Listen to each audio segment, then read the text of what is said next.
వచ్చిపోయే డబ్బు కోసం చచ్చిపోయేదాకా తోడుండే బంధాలని వదులుకోకండి. దీని తర్వాత ఒక పెద్దయిన ఒక వీడియో చేశాడు, చూసి లైక్ చేసి షేర్ చేయండి. హరహ ఓం. అందరికి నమస్కారం. చిన్న కథ, మంచి సందేశం.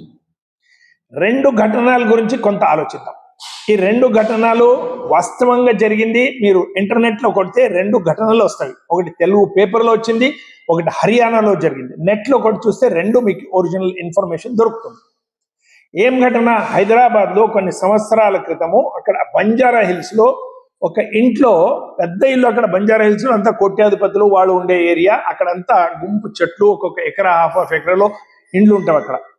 అక్కడ ఒక దొంగ ఒక ఇంటికి దొంగతనానికి పోయి వెనక్కి వాకిలితో నుంచి లోపల ఇంట్లో పోయిండు. చూస్తే అక్కడ ఆశ్చర్యం ఏమిటంటే, ఒక మంచం మీద ఒక ముసలాయన పడి చనిపోయిండు. కింద కూర్చుని దగ్గరనే ఒక ఆడామె చనిపోయింది. వాళ్ళిద్దరూ భార్య భర్త ఉండొచ్చు అని అనుకున్నాడు. దగ్గర పోయితే వాసన. వాడు ఏదో దొంగతనం తీసుకుని తామాలు తీసుకుని వెళ్ళిపోయాడు. నాకేం చేసేది ఉంది ఏమన్నా కానీ. 2 నెలల తర్వాత మళ్ళా వానికి ఎక్కడో దొంగతనం చేయాలంటే అక్కడ తిరిగి మళ్ళా అదే ఇంట్లో లోపల చూరిండు. చూస్తే ఆశ్చర్యం, ఆ డెడ్ బాడీలు అట్లే పడ్డవి, అన్ని పురుగులు తినిపోతే అక్కడ ఓన్లీ స్కెలెటన్ ఉంది, ఓన్లీ ఒక ఎముకలు కనిపిస్తున్నది. అప్పుడు ఆయన ఫోన్ చేసి చెప్పిండు, పోలీసులకు చెప్పిండు, నేను ఒక దొంగను సార్, ఇక్కడ ఉండే ఈ మాదిరిగా జరిగింది. 2 నెలల క్రితం 2 ముసలోళ్ళు చనిపోతే అదే ఇంటికి మళ్ళీ దొంగతనం పోతే వాళ్ళ బాడీలంతా స్కెలిటన్ మాత్రం ఉంది, ఎవరు చూడలేదా? ఏం పరిస్థితి చూడండి. 2 నెలల వరకు వాళ్ళకి బంధు పరివారం అంత హైదరాబాద్లో ఉండి ఎవరు మాట్లాడలేదు, ఎవరు ఇంటికి రాలేదు, ఎవరు ఫోన్ చేయలేదు. 2 కొడుకులు అమెరికాలో ఉన్నారంట. ఏదో మాదిరిగా వచ్చిండ్రు, తర్వాత అదెంత కర్మకాండ అయింది, ఏదో చేసిండ్రు, సరిపోయింది. ఈ విషయం అక్కడికే సబ్జెక్ట్ క్లోజ్. అయితే మేము ఇక్కడ ఆలోచించాల్సింది ఏమంటే, ఒకటే ఊర్లో ఒకటే దగ్గర ఉన్న వ్యవస్థలో అన్నదమ్ములు, బంధు బాంధవులు, అక్కజనులు ఒకరికొకరు మాట్లాడరు, ఒకరింటికి ఒకరు పోరు, ఒకరి దగ్గరకు ఒకరు రారు, వాళ్ళ ఇంటికి ఎవరిని పిలవరు, వీళ్ళ ఇంటికి వాళ్ళు పోరు. ఈ మాదిరిగా సంస్కృతి అయిపోయింది. కేవలంగా తాను, తన భర్త, తన భార్య, తన పిల్లలు హాయిగా తినాలి, కూర్చోవాలి, పెద్ద ఇల్లు ఉంటుంది, కారు ఉంటుంది, పైసలు ఉంటాయి విపరీతంగా, ఆరోగ్యం బాగుంటుంది, ఇంట్లో వంట చేసేటోళ్ళు ఉంటారు, రకరకాల వంటలు తింటారు, టీవీలో ప్రోగ్రామ్స్ చూస్తారు, పేపర్ చదువుతారు, కుక్కలు సాకిండ్రు, కుక్కలతో తమ ప్రేమ పంచుకుంటారు, అయిపోయింది జీవితం, చచ్చిపోతారు ఒకరు. ఇది సంస్కృతి మనది కాదు. ఇదే ఘటన హర్యానాలో ఒకటి జరిగింది. అక్కడ ఏమైంది, ఒక రిటైర్డ్ కెప్టెన్, మిలిటరీ కెప్టెన్, ఆయన భార్య, ఆయన ఇద్దరే ఉంటారు అక్కడ హర్యానాలో. 2 కొడుకులు అమెరికాలో ఉంటారు. భార్య చనిపోతుంది. ఫోన్ చేస్తాడు కొడుకులకి, నాయనా మీ తల్లి చనిపోయిందిరా, అమ్మ చనిపోయింది, రాండి. 2 కొడుకులకు ఫోన్ చేస్తాడు. ఒక కొడుకు మాత్రం పెద్దోడు వస్తాడు, కర్మకాండ అంతా జరుపుతాడు, ఇంకా రిటర్న్ పోవాలి తొందరగా. నాయనా నేను ఎల్లుండి పోతున్నా, నా టికెట్ అయింది. సరే నాయనా పోయిరా. అరే అమ్మ చనిపోయేటప్పుడు చాలా నీ తమ్ముని జ్ఞాపకం చేస్తుండరా, చిన్నప్పటి నుంచి నీకు తెలుసు కదా తమ్ముని మీద ఎక్కువ ప్రేమ. అమ్మ చనిపోయేటప్పుడు కూడా వాని పేరే నోట్లో వచ్చిందిరా, వాడిని చాలా తలుచుకుని చనిపోయింది, తమ్ముడు వచ్చింటే బాగుంటుండే అని తండ్రి చెప్తాడు పెద్ద కొడుకు దగ్గర. ఆ పెద్ద కొడుకు చెప్పిన ఉత్తరం చూడండి, మీ కండ్లు కూడా నీళ్ళు వస్తాడు. ఆయన ఏం చెప్తాడు, నాయనా నేను తమ్మునికి ఫోన్ చేశాను, అమ్మ చనిపోయిందిరా, పోదాం ఇండియాకి అంటే. ఇప్పుడు ఆయన నేను ఉండే స్థలము ఏరోప్లేన్లో 6 గంటల ప్రయాణం ఉంది, అంత దూరంలో ఉంటాడు నాయన. నేను పోయి ఇంట్లో మాట్లాడించడానికి కూడా కాదు, 6 గంటల ఏరోప్లేన్లో ప్రయాణం చేస్తే వాడి ఊరు వస్తుంది, అంత దూరంగా అమెరికాలోనే ఉంటాడు. ఆయన ఏం చెప్పిండంటే, నా భార్య ఉద్యోగం చేస్తుంది, నేను ఉద్యోగం చేస్తున్నా, పిల్లలకి స్కూల్కి ఇడవాలి, ఈ మధ్యలో నా భార్య ఆరోగ్యం సరిగ్గా ఉండలేదు, ఏదో కారణాలు చెప్పి ఇప్పుడు నువ్వు పోయిరా, అమ్మ చనిపోయింది, నువ్వు కర్మకాండాలు చేసిరా, నాయన చనిపోతే నేను పోతా, నేను పోయి అప్పుడు కర్మకాండాలు చేస్తా, నీవు వచ్చేది అవసరం లేదు.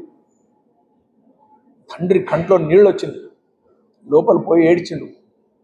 తర్వాత ఆ రోజు ఒక కాగితం తీసుకుని దాంట్లో ఒక నోట్ రాసిండు, నాయన నీవు వెళ్ళిపో పర్వాలేదు, కానీ ఒక పని చేసిపో, నా కర్మకాండ కూడా నీవే చెయ్యి, తమ్ముడు మళ్ళీ నేను చనిపోయినప్పుడు అంత దూరం నుంచి అమెరికా నుంచి వచ్చి కర్మకాండాలు చేసేది అవసరం లేదు నాయన అని రివాల్వర్ నుంచి గోలీ కొట్టుకొని చనిపోయిండు ఆ కెప్టెన్.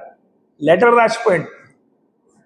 ఇది జీ న్యూస్లో వచ్చింది, ఇంటర్నెట్లో కొడితే ఈ ఘటన దొరుకుతుంది. చూడండి, అమెరికాలో ఒకసారి పోయి ఉండిపోతే వాళ్ళకి స్వర్గం. అక్కడ రోడ్స్, అక్కడ సిస్టమేటిక్, అక్కడ డెమోక్రసీ, అక్కడ పోలీస్ వ్యవస్థ, అక్కడ నీట్నెస్, అక్కడ స్కూల్స్, షాపింగ్ మాల్స్, బిల్డింగ్స్, ఇదంతా చూసుకుని చంద్రలోకం ఇది.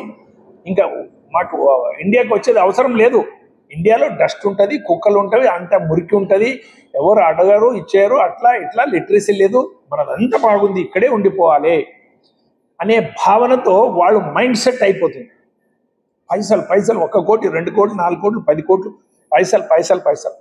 ఇక్కడ ఉన్న మానవీయత, ఇక్కడున్న ధర్మము, ఇక్కడున్న అంతఃకరణము, ఇక్కడున్న ఆత్మీయత, ప్రేమ, తల్లిదండ్రులు మనం పెద్దగా చేసి ఇంతవరకు మమ్మల్ని చేసిండ్రు, వృద్ధాప్యంలో వాళ్ళ పక్కన ఉండి కొన్ని రోజులు ఉండదామనే భావన పోతుంది. ఇది చాలా దుర్భాగ్యం.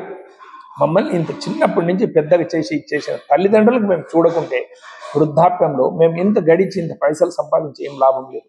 ఒక చిన్న ఘటన వస్తుంది, తల్లి చనిపోతుంటే వృద్ధాప్యంలో ఉంటే కొడుకు 10 మంది డాక్టర్ని పెట్టి అన్ని అమెరికా నుంచి వచ్చి అన్ని తినబెట్టి ఆమెకి ఏం కావాలో తిను అంటే ఆమె అంటుంటుంది. అప్పుడు డాక్టర్స్ అంటారు, ఏమంటది తెలుస్తలేదు, అంటే ఏం తెలుసుకోవాలి సార్, ఇంత తిను, అమ్మ లేవు కూర్చో, అవి తిను, గోడంబి తిను, కిస్మిస్ తిను, బాదాం తిను, చూడు డాక్టర్స్ 5-6 మంది డాక్టర్స్ వచ్చిండ్రు, నీకంతా నార్మల్ ఉంది, ఎందుకు ఇచ్చేస్తావు అంటే ఎట్లా అర్థమవుతుంది మాటలు అన్నాడంట. అప్పుడు లోపల నుంచి పని చేసి ఆమె వచ్చి ఒకటి ఈడిచి కొట్టిందంట. ఆమె చిన్నప్పటి నుంచి వీడిని పెద్దగా చేసిందంట. అరే నీవు అప్పుడు పండుకొని అమ్మ మీద ఉచ్చలిపోస్తే అమ్మ తడి బట్టల మీద పండుకొనింది ఎన్నో రాత్రులు, నీకు ఆకలి అయితే నీవు అని ఏడిస్తే ఆకలి అయిందని నీకు అన్నం పెట్టిందిరా. ఇప్పుడు ఆమె చనిపోయేటప్పుడు అంటే నీకు భాష అర్థమైతలేదా, పక్కన కూర్చో, నెత్తి మీద చేయాడి, అమ్మకు ఒక ముద్ద నోట్లో పెట్టు, అంత అర్థమవుతుంది అని చెప్తుంది. కంట్లో నీళ్ళు వస్తే వానికి, అయ్యో నేను పొరపాటు చేసిన అని చెప్పి పక్కన కూర్చొని మళ్ళీ తినబెడతాడంట. మాతృదేవోభవ, పితృదేవోభవ, ఆచార్య దేవోభవ, అతిథి దేవోభవ, సర్వే జనా సుఖినో భవంతు, సర్వే సంతు నిరామయ. ఇవి మనకు చెప్పింది ధర్మం, సందేశం. పైసలు పైసలు పైసలు పైసలు కాదు, ఎన్ని గడిచినా నీకు రాదు. Lata Mangeshkar, Steve Jobs, Alexander కథలు వినండి. పైసలు పైసలు వెంట పడొద్దండి, మానవీయత పెంచుకోండి, మనుషులుగా జీవించండి. ఇండియాకి రాండి, కొన్ని రోజులు 10 సంవత్సరాలు 20 సంవత్సరాలు ఉండి పైసలు సంపాదించి ఇండియాకి వచ్చి తల్లిదండ్రుల దగ్గర ఉండండి, అందరి దగ్గర ఉండండి. భారత్ మాతకి అందరికీ నమస్కారం.